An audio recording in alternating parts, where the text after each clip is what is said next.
สบายดีเนอะทุกคนนะพี่น้องกินต้มอึ่งพี่น้องเปียกกินพร้อมหน้าพร้อมตาพี่น้องตังอึ่งนะคะลูกสาว2 คนนะท่านผู้ชมลูกชายคนเดียวเมื่อคืนนี้คันตูดนะครับผมนี่มานั่งพี่ลูกกินหอยมานี่คนนี้ไปพูนเป็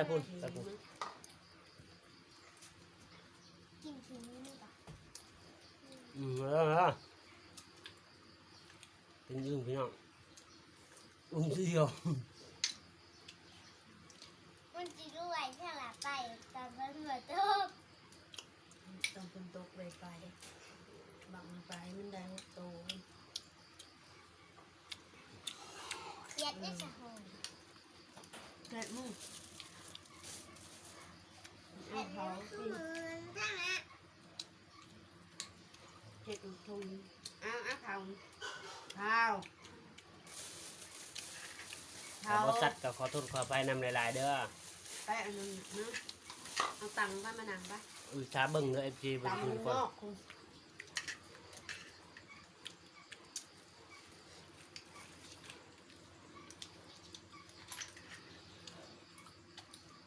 นั่นคือบทนุ่งอ่ะ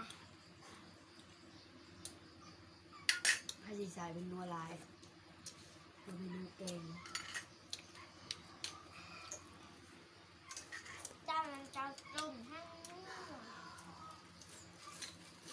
มาเอาเองมาให้เอามันบังมาให้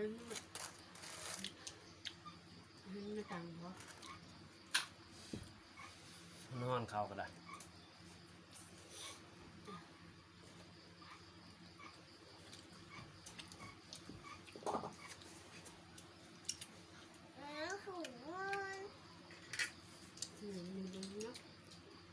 ไม่จะไปเอาออกป้าว่าจะกินตัวนอนเป็นไงเนาะนี่อึ้งแล้วก็ห้อยพี่น้องตัวฉันนี่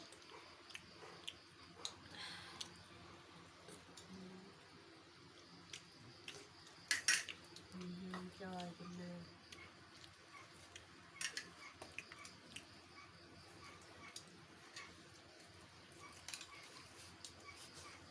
เฮ้ยเอาเนี่ยแหละเนี่ยอเมริกาเอาไปไล่เอาใส่เอากระเตาะเอากระโปงจักขึ้นเลยกับเต็มเงินเลยขึ้นเลยกับเต็มเงินขึ้นท้อง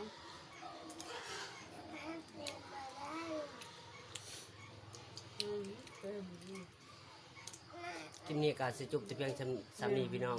อย่าลืมกดแชร์กดไลค์กด Subscribe บ๊ายบายเจอกันใหม่คลิปหน้า